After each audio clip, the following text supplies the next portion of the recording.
ونصلي على رسوله الكريم أما بعد فأعوذ بالله من الشيطان الرجيم بسم الله الرحمن الرحيم رب اشرح لي صدري ويسر لي أمري واحلل عقدة من لساني يفقه قولي ربي زدني علما اللهم فقهني في ديني اللهم إني أسألك علما نافعا ورزقا طيبا وعملا متقبلا اللهم صل على محمد وعلى آل محمد كما صليت على إبراهيم وعلى آل إبراهيم إنك حميد مجيد اللهم بارك على محمد وعلى آل محمد كما باركت على إبراهيم وعلى آل إبراهيم إنك حميد مجيد. تو ہم لوگوں نے کل حجۃ الوداع کا ٹاپک سٹارٹ کیا تھا جو 10 ہجری میں آپ صلی اللہ علیہ وسلم نے کیا. دور جاہلیت میں بھی حج ہوتا تھا، ٹھیک ہے. تو سبحان اللہ، آپ صلی اللہ علیہ وسلم کو نبوت سے سرفراز کرنے سے پہلے بھی حج ہوتا تھا. حج تو پہلے ہی دور سے چلا آ رہا تھا، مگر بدعات اور خرافات کے ساتھ لوگوں نے اس کو تبدیل کر دیا تھا، چینجز کر دیے تھے، اور بدعات نئی چیزیں اس میں شامل کر لیے تھے، جیسے کہ برہنہ طواف کرنا، تالیاں پیٹنا، اور جو ہے نا شور و غل کرنا. یہ سب چیزیں ان لوگوں نے بدعتیں ایجاد کر لی تھی. اور ان لوگوں کا یہ بھی معاملہ تھا کہ حج کر رہے تو عمرہ نہیں کرنا حج کے دوران. یہ جاہلیت کے کئی رسومات اس میں داخل ہو گئے تھے، یہاں تک کہ آپ صلی اللہ علیہ وسلم نے جو حج کیا 10 ہجری میں وہ مکمل اور پرفیکٹ تھا، تمام ارکان کے ساتھ مکمل اور پرفیکٹ طور پر ادا کیا. 10 ہجری میں حج ہوا. آپ صلی اللہ علیہ وسلم کو جب اللہ تعالیٰ نے پورا جو جتنی کوششیں تھیں آپ صلی اللہ علیہ وسلم کی، جتنا یہ دین کو نافذ کرنے کے لیے کتنا بڑا مشن تھا، سوچے 23 سال آپ صلی اللہ علیہ وسلم کی زندگی کے لگے اس پر.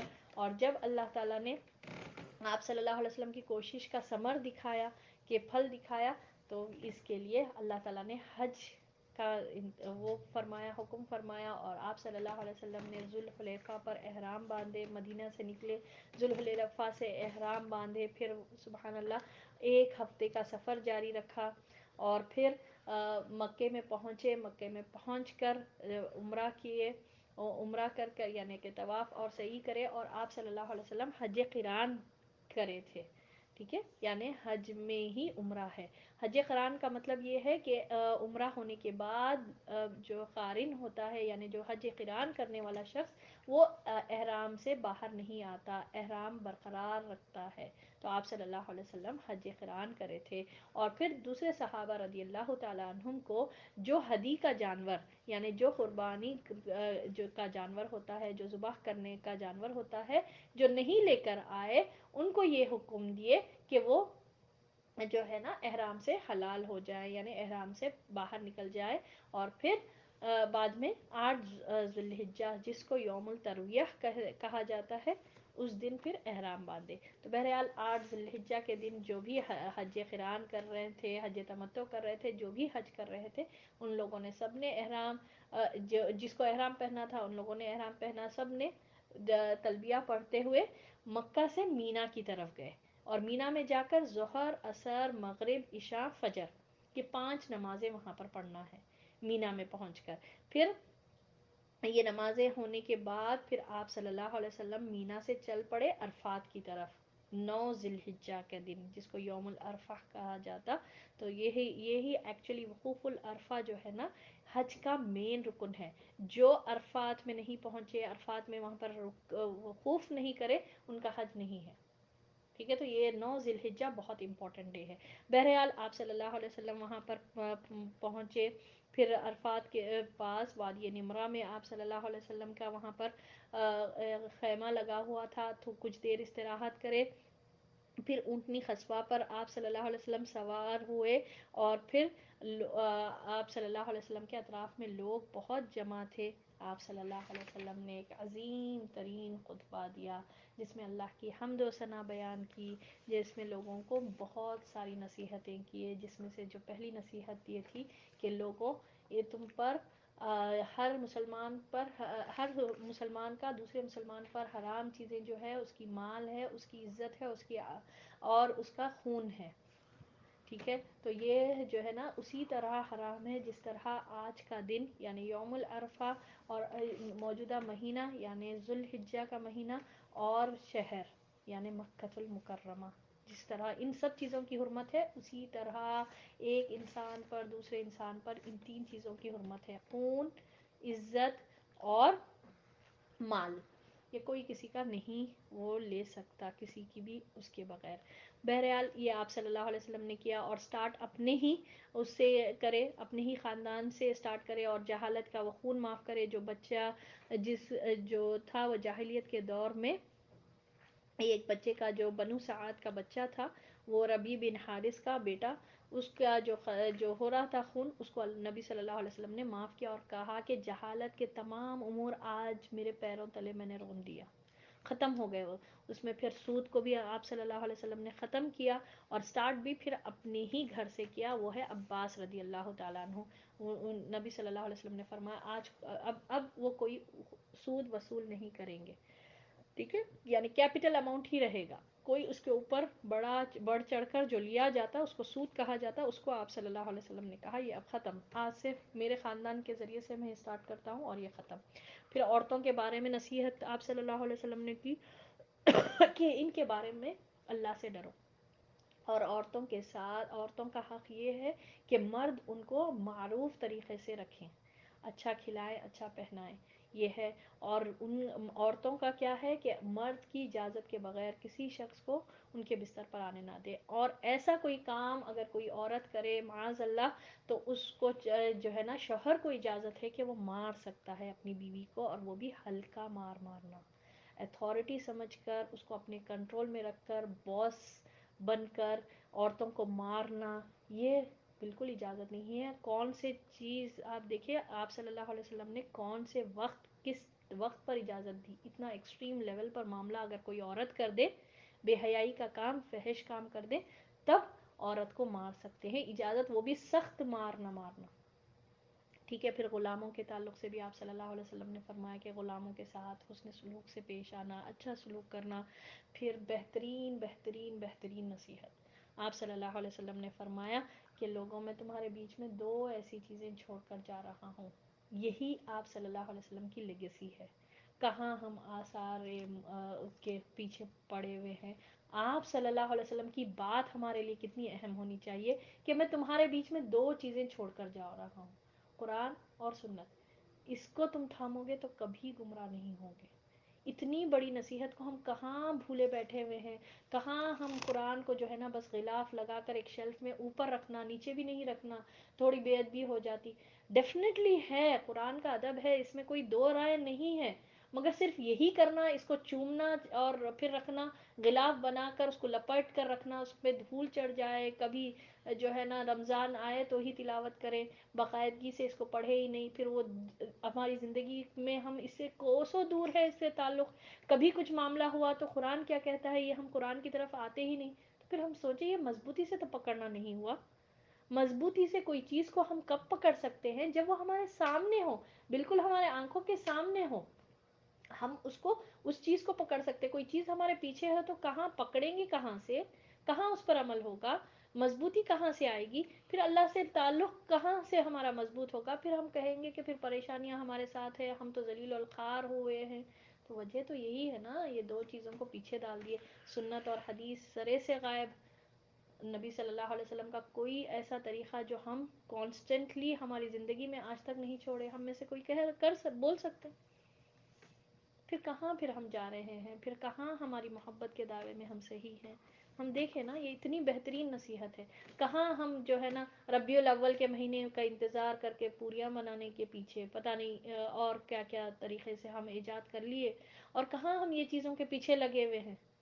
کہاں ہمارے دعوے سے ہم اگر وہ بھی کہتے ہیں کہ ہم محمد صلی اللہ علیہ وسلم کی امت میں سے ہے، فالوورز ہیں، تو کہاں فالو کر رہے ہیں؟ بتائیے کون سی سنت ہماری زندگی میں ہے جو ہم ہر دن کرتے ہیں، کبھی چھوڑے نہیں. ہارڈلی ہم میں سے کوئی کرتا ہوگا. مسواک کی سنت تو کدھر کی دور ہم سے. ہر نماز سے پہلے آپ صلی اللہ علیہ وسلم کا آخری عمل ہم پڑھیں گے انشاءاللہ. اب آگے جب پڑھیں گے ہم آپ صلی اللہ علیہ وسلم کے وفات آخری ایام کیسے گزرے، اور آخری عمل جو تھا وہ مسواک کر کے گئے. کتنی اہمیت ہے مسواک کی. 70 بیماریوں کا علاج ہے اس میں. اس سے دانتوں کی کئی بیماریاں دور ہوتے ہیں. مگر ہم کو تو پسند ہے، ہماری اپنی پسند کی چیزیں کھانے پینے میں لگ گئے. کہاں مسواک کرنا یاد رہتا، کہاں نماز سے پہلے مسواک کرنا ہم کو یاد رہتا. سوچے رات میں سوتے وقت جو آپ صلی اللہ علیہ وسلم سونے سے پہلے جو عمل کرتے تھے وہ مسواک ہے. صبح اٹھتے کی مسواک کرتے تھے. کتنا ہم مسواک کرتے ہیں، کتنا ہم مسواک کو ترجیح دیتے ہیں. بہرحال ہم یہ کریں گے تو ہمارے پاس سے گمراہی جائے گی نا، ہمارے پاس سے ہر قسم کی ہم جو سوچ ہے ہماری سوچ تبدیل ہوگی. ہم کو اللہ سے تعلق جب مضبوط ہوگا تو کوئی پریشانی نہیں لگے گی، چاہے وہ پہاڑ بڑی کیوں نہ ہو. ہم چھوٹے چھوٹے ذرہ برابر کو پہاڑ بنا لیے، اور جس کو پہاڑ کرنا ہے، جو یقین اور ایمان ہمارا مضبوط ہونا ہے، وہ کہاں ہی کونے میں پڑا ہوا ہے، جو ہم کو وہی کام میں آنے والا ہے. ہمارے مرنے کے وقت کیسا معاملہ ہوگا، کیسی ہماری موت آئے گی، کیسا ہم کو لوگ غسل دیں گے. آج نہاتے ہیں، تیار ہوتے ہیں، کیا پتا وہ ٹائم تک تو ہم کو ایسا رہتا کہ کوئی غسل کوئی لوگ ہم کو کرائیں گے.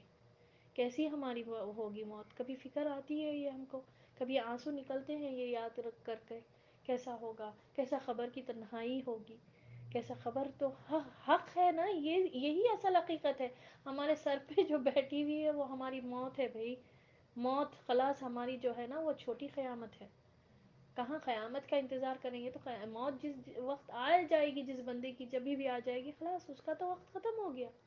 اب عمل جو بھی انہیں الحمدللہ بھی کہتا وہ بھی ختم ہو گیا، اس کی موت آ گئی تو آج موقع ہیں، آج یہ چیزیں، آج یہ نصیحتوں پر عمل کر لیں. یہ آپ صلی اللہ علیہ وسلم آخری خطبے میں لوگوں کر یہ اتنے نصیحتیں چھوڑ کر گئے ہمارے سامنے، اور اتنی بڑی نصیحت ہم کدھر پیچھے ڈال دیے سوچے. بہرحال اس کے بعد آپ صلی اللہ علیہ وسلم نے یہ کہا، آپ صلی اللہ علیہ وسلم جب یہ بات خطبہ وہ کرے، آپ صلی اللہ علیہ وسلم نے کہا اپنی شہادت کی انگلی اٹھائی، آسمان کی طرف ریز کرے، اوپر اٹھایا اور کہا کہ کیا میں نے پہنچا دیا. پہلے تو آپ صلی اللہ علیہ وسلم صحابہ رضی اللہ تعالیٰ عنہم سے سوال کرے کہ کیا میں نے حق رسالت ادا کی. صحابہ رضی اللہ تعالیٰ عنہم کا معمول یہ تھا کہ پہلے تو کسی سوال پر جواب نہیں دیتے تھے، خاموشی اختیار کرتے تھے. دوسرا یہ کہ صحابہ رضی اللہ تعالیٰ عنہم ادب کے ساتھ جواب دیتے تھے، وہ بھی بولتے تھے کہ اللہ اور اللہ کے رسول زیادہ جانتے ہیں صلی اللہ علیہ وسلم. مگر اس موقع پر صحابہ رضی اللہ تعالیٰ عنہم بول اٹھے کہ اے اللہ کے رسول صلی اللہ علیہ وسلم، آپ نے تبلیغ پوری کر دی، آپ نے حق کے رسالت ادا کر دی، آپ نے خیر خواہی کا ہر حق ادا کیا. اللہ اکبر کبیرہ. تب آپ صلی اللہ علیہ وسلم نے اپنی شہادت کی انگلی آسمان کی طرف اٹھائی، اور پھر لوگوں کی طرف نیچے جھکاتے ہوئے 3 مرتبہ یہ کہا کہ اللہم اشہد، اللہم اشہد، اللہم اشہد. اللہ تو گواہ رہ، اللہ تو گواہ رہ، اللہ تو گواہ رہ. شہادت لیے، صحابہ رضی اللہ تعالیٰ عنہم سے گواہی لیے، اور اللہ کو گواہ بھی بنایا. ابھی کوئی چیز باقی نہیں رہی. پھر آپ صلی اللہ علیہ وسلم نے فرمایا اب جو یہاں پر پریزنٹ ہے، یعنی وہ سوالات کے مجموعے میں یہ عظیم خطبہ دے کر آپ صلی اللہ علیہ وسلم نے کہا اب جو یہاں حاضر ہے وہ غائب کو پہنچائے. یعنی جو یہاں پر نہیں ہے، چاہے وہ مدینہ میں رہ گئے، جو رک گئے تھے وہ بھی غائب میں آتے، اور تا قیامت تک آنے والا ہر انسان غائب میں ہے. اب جو جس کے پاس بھی پہنچ رہا، اس کا فرض ہے کہ وہ دوسروں تک پہنچائے، اپنی نسل کو، اپنے اطراف کے لوگوں کو، اپنے خاندان والوں کو پہنچائے. یہ دین یہ سب پر ہے. آپ صلی اللہ علیہ وسلم نے یہ فرمایا. ہم اس کو اپنے اوپر مینڈیٹری کریں. ہم دنیا کی محبت، دنیا کی بھاگ دوڑ سے نکلیں گے تو یہ چیز کو فرض سمجھ کر لازمی طور پر ہم ادا کریں گے. لوگوں کو بتائیں گے کہ حق کیا ہے، خیر خواہی کا یہ حق جو آپ صلی اللہ علیہ وسلم نے 23 سال کی زندگی میں، اور کتنا سائی آف ریلیف تھا کہ لوگوں نے گواہی دے دی کہ پورا آپ نے ادا کیا. ایسے ہی ادا کرے. طائف کے دن، وہ 10 دن یاد کرے. سبحان اللہ، کس طرح سے آپ صلی اللہ علیہ وسلم کو مار کر وہاں سے بھگایا گیا. وہ جو ہجرت کی راتیں آپ صلی اللہ علیہ وسلم نے غار ثور میں جو ادا کی، کس طرح سے تھا، کس طرح دشمن بالکل قریب آ گئے غار میں. ابو بکر رضی اللہ تعالیٰ عنہ پریشان ہونے لگے تو آپ صلی اللہ علیہ وسلم نے فرمایا ابو بکر تمہارا اس تیسرے کا کیا خیال ہے جو ہمارے ساتھ ہے؟ لا تحزن ان اللہ معنا، تم غم نہ کرو، اللہ ہمارے ساتھ ہے. سبحان اللہ، کیسی کیسی وہ تھی. پریکٹیکلی اپنے آپ کو ثبوت دیے اللہ کے رسول ہے. ہمارا کلمہ شہادت گواہی کمپلیٹ نہیں ہوتی جب تک ہم محمد رسول اللہ نہیں کہیں گے. مگر کرے نا، اترے نا فیلڈ میں. ہم سمجھتے کہ ہم کو کنوینئنٹ والا دین چاہیے، ہم کو آسانی والا ہو جائے، ہم کو ٹھنڈا ٹھنڈا دین مل جائے، بس ہم تھوڑے بہت جو چیزیں ہیں اپنی کنوینئنس سے ہم ادا کریں گے۔ آپ صلی اللہ علیہ وسلم فیلڈ میں اترے، اپنے آپ کو پیش کرے، کہاں براق پر ساتوں آسمانوں کا سفر ہوا، معراج ہوئی، یقین ہونا چاہیے نا ہم کو یقین آئے گا۔ قرآن میں موجود ہے کہ بابرکت ہے وہ ذات جس نے آپ صلی اللہ علیہ وسلم کو مکے سے وہاں تک لے کر گیا، جو بیت المقدس تک لے کر گیا۔ کس طرح سے گئے ہوں گے آپ صلی اللہ علیہ وسلم، براق لایا گیا، ایک اتنا زبردست معاملہ ہوا کہ ساتوں آسمانوں کی سفر ہوئی، اتنے بڑے بڑے انبیاء سے ملاقات ہوئی، مگر وہی آپ صلی اللہ علیہ وسلم ہجرت کرے تو پیدل اپنی سواری پر، صرف دودھ پر گزارا کر کر۔ اللہ اکبر کبیرہ، قرآن پڑھتے جا رہے تھے، کس طرح سے معاملہ، یہ لوگ قریش کے لوگ، اپنے خاندان کے لوگ، کہاں ہم اپنوں کی چھوٹی چھوٹی دی ہوئی تکلیفوں کو اتنا بڑا بنا کر لوگوں کے سامنے لو کر گزارتے تھے۔ آپ صلی اللہ علیہ وسلم کے اپنے چچا دھکا مارتا تھا، چاچی کانٹے بھی جاتے تھے، کہاں آپ صلی اللہ علیہ وسلم یہ سب چیزوں کو برداشت کر کر کیسی جگہ آنکھیں نم رکھ کر ہجرت کرے، ایسی آسان نہیں ہوئے۔ پھر ہم دیکھیں وہاں پہنچے مدینہ میں الگ لوگ، یہودی ملے، اہل کتاب کے لوگ جو بالکل ایک سانپ کی طرح، سانپ اور سانپ کے بچوں کی طرح ان لوگوں کی فطرت تھی، اور پھر مشرکین جو ملے، جس میں سے منافقین قسم کے لوگ بھی ملے، جو کیسے کیسے چیلنجز سے گزرے۔ غزوہ احد میں کتنی بڑی آپ صلی اللہ علیہ وسلم کے ساتھ ہوا، کتنی تکلیف دہ معرکہ تھا، یہ سب قربانیوں کے بعد ہوا بھائی۔ مکہ میں رہے تو 13 سال میں، جس میں سے 3 سال social economic boycott, completely boycott کیا گیا صرف محمد صلی اللہ علیہ وسلم کی وجہ سے، پورے قبیلے والوں کو۔ یہ سب قربانیاں ہمارے ذہن میں رہیں گی، یہ رہے گی تب یہ دین کی اہمیت ہوگی نا، تب یہ جو دین ہم کو اتنی آسانی کے ساتھ ہمارے ماں باپ، ہمارے خاندانوں کی طرف سے مل گیا، اتنی بڑی نعمت ہم کو جو ملی، ہم کو جب یہ پڑھیں گے سیرت، جب ہم جڑیں گے، کتنا اللہ نے اس سیرت قرآن کا ذکر، قرآن میں سیرت کا ذکر ہے، سیرت کا میں قرآن کا ذکر ہے۔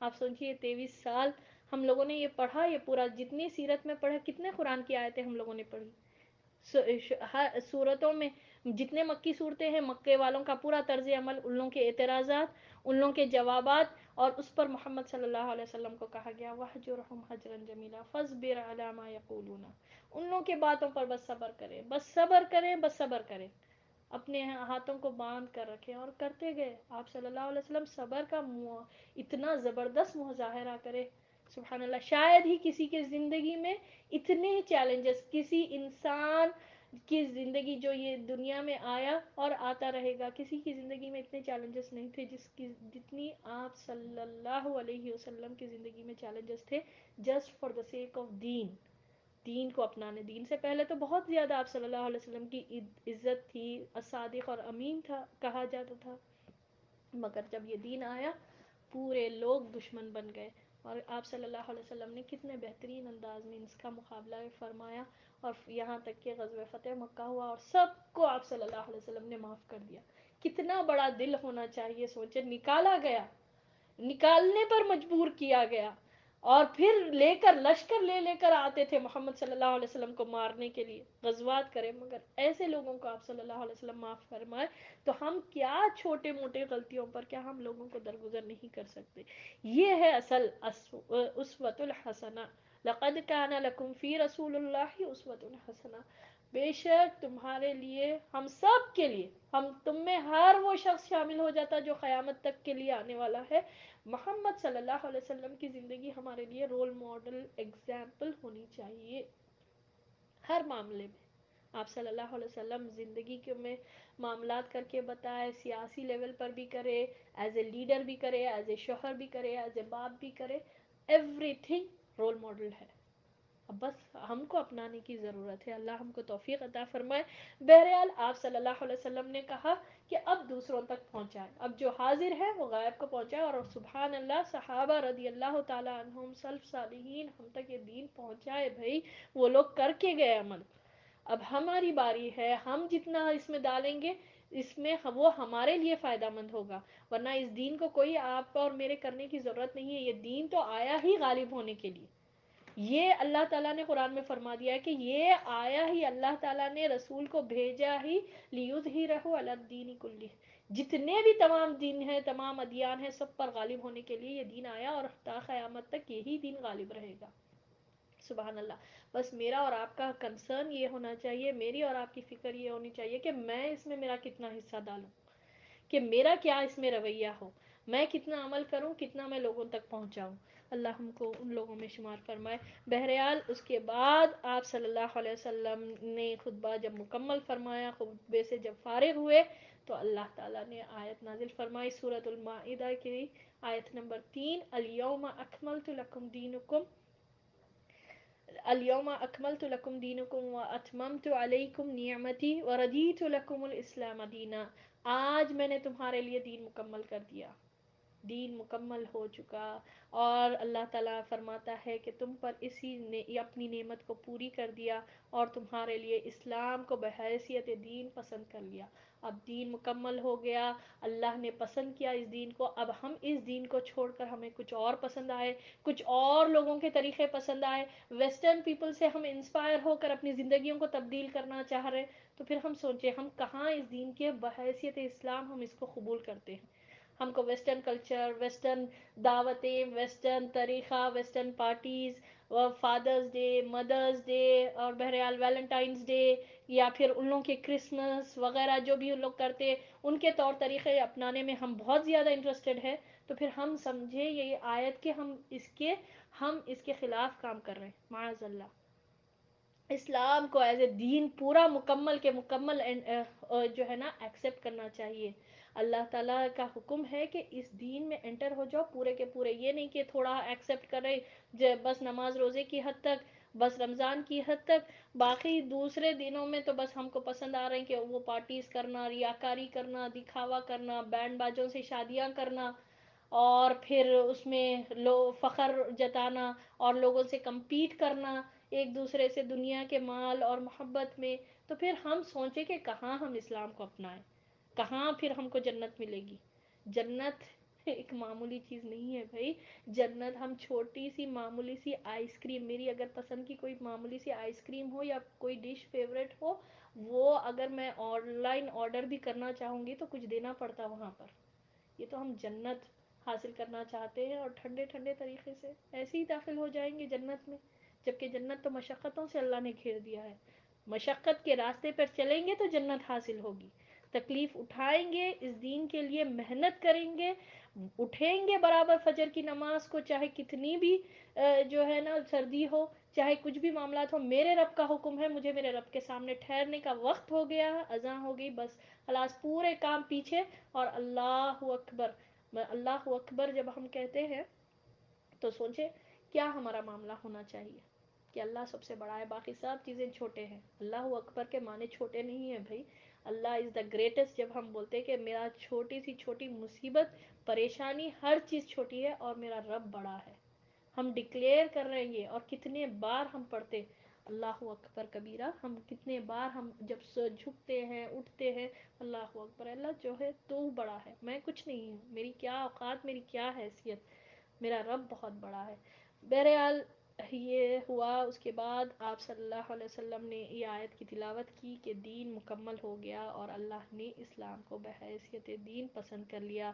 چنانچہ یہ نعمت اور سعادت کا دن تھا، اتنی بڑی نعمت، اتنی بڑی یوم العرفہ کے دن دین مکمل ہوا. 10 ہجری یوم العرفہ، 9 ذی الحجہ کا دن، اللہ یہ نعمت اور سعادت کا دن تھا. پھر خطبے کے بعد حضرت بلال رضی اللہ تعالیٰ عنہ اذان دیے، اور اس کے بعد آپ صلی اللہ علیہ وسلم اذان کے بعد 2 اقامتوں کے ساتھ ظہر اور عصر کی نماز جو ہے قصر کر کے جمع تقدیم کے ساتھ، کیونکہ عصر کی نماز ارلی پڑھ لی نا تو اس کو جمع تقدیم کہا جاتا ہے، یعنی پہلے کر کے پڑھ لیا گیا. پھر اس کے بعد نبی صلی اللہ علیہ وسلم اپنی جو ہے نا اونٹنی کا فیس، قصوہ اونٹنی کا فیس چٹانوں کی طرف کر کے مسلسل ہاتھ اٹھا کر اپنے رب سے دعا کرے. ہم سوچے تو صحیح یہ معاملات کس طرح سے 1.25 لاکھ کا مجموعہ پورا ہے، اور آپ صلی اللہ علیہ وسلم مسلسل اپنے رب سے دعا کرتے رہے. کیا کچھ دعا نہیں کرے ہوں گے. ہم کو یوم العرفہ ہماری زندگی کے لائف میں کتنے بار ملا, کہاں کتنا سوتے ہوئے گزارتے, چھٹی کر لیتے یا پھر روزہ تو رہ لیتے, مگر ویسا ہاتھ اٹھا کر دعا مسلسل طور پر کرنا آپ صلی اللہ علیہ وسلم کی سنت بھی ہے. اور یوم العرفہ یہ وہ دن ہے کہ اس دن کی دعا رد نہیں ہوتی.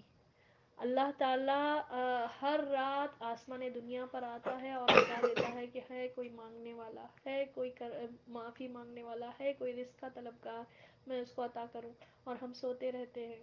بہرحال یہ ایک الگ ایشو ہے. دن, مگر دن ایسا ہے, ایک دن سال کا ایک دن جب اللہ تعالیٰ آسمان دنیا پر آتا ہے. رات کے وقت تو ہر روز آتا ہے, مگر دن میں یوم العرفہ کی اتنی اہمیت ہے.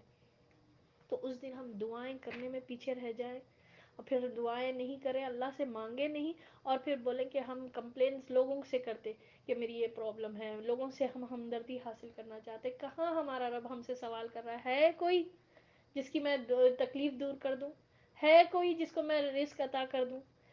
تو ہم پھر ہمارا یہی, ہم کو یہ جو سبق ملتا نا پورا سیرت میں یا پورا قرآن پڑھنے سے, وہ یہ ہے کہ اللہ سے تعلق مضبوط ہو جائے, اللہ سے ہمارا تقوی زیادہ ہو جائے, اللہ سے ڈرتے ہوئے کام کرے, اللہ سے محبت میں نیکی میں آگے رہے, اور اللہ سے ڈرتے ہوئے گناہوں کو چھوڑ دے.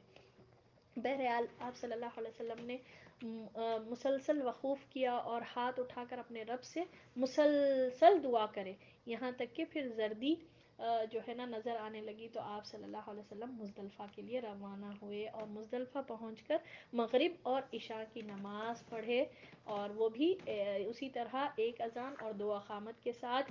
مغرب کی نماز کو اس کو قصر نہیں کیا جاتا, 3 رکعت ادا ہوئے, اور عشاء کی نماز 2 رکعت پڑھے, بیچ میں کوئی نفل نہیں پڑھے. اس میں ہم کو یہ پتا چلتا کہ سفر میں نفل نمازوں کو نہیں پڑھنا چاہیے. ٹھیک ہے, آپ صلی اللہ علیہ وسلم نے کچھ بھی نہیں پڑھا. پھر وہاں پر آپ صلی اللہ علیہ وسلم مزدلفہ میں کمپلیٹلی پوری رات لیٹ کر گزارے. پھر طلوع فجر کے ساتھ ہی اٹھ گئے, اور فجر کو جلدی ہی ادا کرے, یعنی فوری جلدی ہی ادا کر کر پھر آپ صلی اللہ علیہ وسلم مشعر الحرام کی طرف گئے. مزدلفہ کی جو مسجد ہے وہاں پر جا کر اللہ کی بہت زیادہ اللہ کا ذکر کرے, تکبیر, تحلیل اور توحید کے کلمات ادا کرے. پھر سورج طلوع ہوئے تک اللہ کا ذکر کرتے رہے. سورج جیسے ہی طلوع ہو گیا, اس کے بعد آپ صلی اللہ علیہ وسلم مینا واپس آئے, اور مینا واپس آ کر جو پہلا کام کرے وہ ہے جمرات کو کنکری مارنا, یعنی جو ہے نا جمرہ کبریٰ, جس کو 7 کنکری آپ صلی اللہ علیہ وسلم مارے. ہر کنکری مارتے وقت اللہ اکبر, بس اتنا ہی کہنا ہے, اور کنکری مارنا ہے.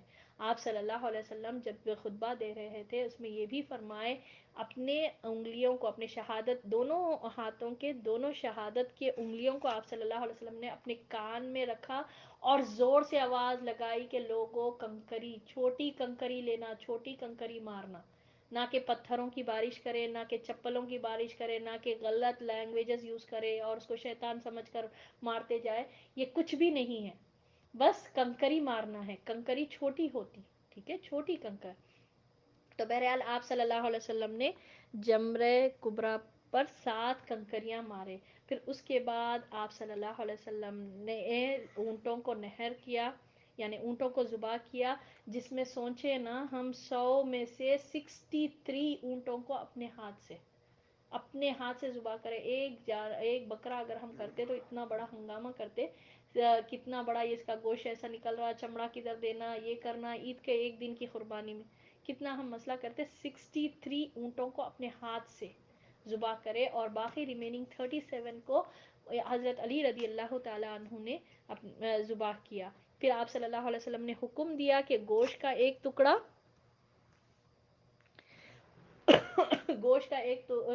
ہر اونٹ سے گوشت کا کچھ ٹکڑا, کچھ حصہ لے, اور اس کے ذریعے سے جو ہے نا ہنڈی پکائے یا جو بھی ہے, پھر اس کا شوربہ بھی لوگوں نے پیا. پھر اس کے بعد آپ صلی اللہ علیہ وسلم قربانی سے فارغ ہوئے تو حجام کو بلائے اور آپ صلی اللہ علیہ وسلم کے بالوں کو لوگوں میں ڈسٹریبیوٹ کیا گیا. پھر اس کے تعلق سے بہت ہم لوگوں نے ڈسکشن کیا کہ بالوں میں اپنے آثار قدیمہ سمجھ کر اس کو ڈھونڈتے اور بہت سے لوگ اس وہ کرتے واللہ عالم کہ یہ صحیح ہے یا نہیں ہے، مگر اس سے برکت تبرک حاصل کرنا یہ بالکل غلط بات ہے.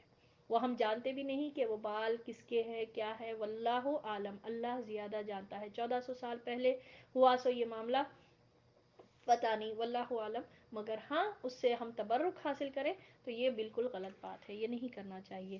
پھر اس کے بعد آپ صلی اللہ علیہ وسلم اپنے کپڑے پہنے، احرام سے نکلے باہر، خوشبو لگائے اور اس کے بعد بیت اللہ کی طرف گئے، مسجد حرام کی طرف گئے اور پھر بیت اللہ کا طواف کیا جو طواف افادہ ہے. اور آپ صلی اللہ علیہ وسلم نے سعی نہیں کی، کیونکہ سعی حج قران کے لیے یہ ہے کہ اگر کوئی شخص جو حج قران کرنے والا ہے اگر نیت کر لے فرسٹ عمرے میں ہی کہ یہ سعی حج کے لیے ہی ہے تو اس کے لیے وہ کافی ہوگا. تو آپ صلی اللہ علیہ وسلم نے طواف افادہ کیا، پھر اس کے بعد زمزم پیے اور زمزم کے کنویں کی طرف آپ صلی اللہ علیہ وسلم آئے اور جب دیکھے تو بنو عبد المطلب کے قبیلے کے کچھ لوگ زمزم کا پانی نکال رہے تھے. تو آپ صلی اللہ علیہ وسلم نے فرمایا کہ تم ہی نکالو، ایسا نہ ہو کہ یہ ٹرینڈ بن جائے، اگر میں نکالوں تو لوگ مشقت میں پڑ جائے اور تم کو مغلوب نہ کر دے، یعنی دوسرے لوگوں کو پھر نکالنے سے محروم نہ کر دے، صرف اپنی ہی حق تک رکھے. تو اس لیے وجہ سے آپ صلی اللہ علیہ وسلم نے نہیں نکالا. پھر لوگوں نے زمزم کا پانی نکال کر نبی صلی اللہ علیہ وسلم کو ایک ڈول پانی دیا تو آپ صلی اللہ علیہ وسلم پیے. پھر 11 12 13 ذی الحجہ کے یہ 3 دن جس کو ایام تشریق کہا جاتا، ٹھیک ہے، 11 12 13 یوم الترویہ 8 ذی الحجہ کو کہا جاتا، یوم العرفہ 9 ذی الحجہ کو، اور 10 ذی الحجہ کو یوم النحر، اور 11 12 13 ذی الحجہ کو ایام تشریق. ایام یعنی یوم کی جمع ایام ہے، تو 3 دن ہے نا یہ 11 12 13. اس دن آپ صلی اللہ علیہ وسلم جمرات کو روزانہ سورج ڈھلنے کے بعد، ٹھیک ہے، سورج کے ڈھلنے کے بعد آپ صلی اللہ علیہ وسلم جا کر کنکری مارتے. سٹارٹ جمرۃ الصغریٰ سے کرتے، پھر جمرۃ الوسطیٰ، پھر جمرۃ الکبریٰ، یہ تینوں کو باری باری 3 دن کنٹینیوس کنکری مارتے. یہاں تک ہم لوگوں نے کیا تھا. ہمارا ریویژن میں ہی ٹائم پورا مکمل ہو گیا، تو انشاءاللہ باذن اللہ نیکسٹ ویک ہم کنٹینیو کریں گے. اور ہم جو ہے نا یہاں تک جو ہم کمپلیٹ کریں، اللہ سے ہم دعا کرتے ہیں کہ ہم لوگوں نے جتنا بھی پڑھا سنا کہا، اللہ تعالی ہمارے دلوں پر اس کا اثر کرے اور ہماری زندگیاں اس سے تبدیل ہو جائے. اور نبی صلی اللہ علیہ وسلم کی بہترین نصیحت کہ میں تمہارے بیچ میں قرآن اور سنت یہ 2 چیزیں چھوڑ کر جا رہا ہوں، تم اس کو مضبوطی سے تھامو گے تو کبھی گمراہ نہیں ہوں گے. اللہ تعالی ہم کو عمل کی توفیق عطا فرمائے اور اللہ تعالی کو راضی کرنے والے عمل اللہ کرے کہ ہم اپنی زندگیوں میں ہم ادا کریں. اللہم آمین یا رب. وآخر الدعوانا الحمد للہ رب العالمین. سبحان ربک رب العزة عما یصفون وسلام علی المرسلین والحمد للہ رب العالمین. سبحانک اللہم وبحمدک نشہد ان لا الہ الا انت نستغفرک ونتوب الیک. السلام علیکم ورحمۃ اللہ وبرکاتہ.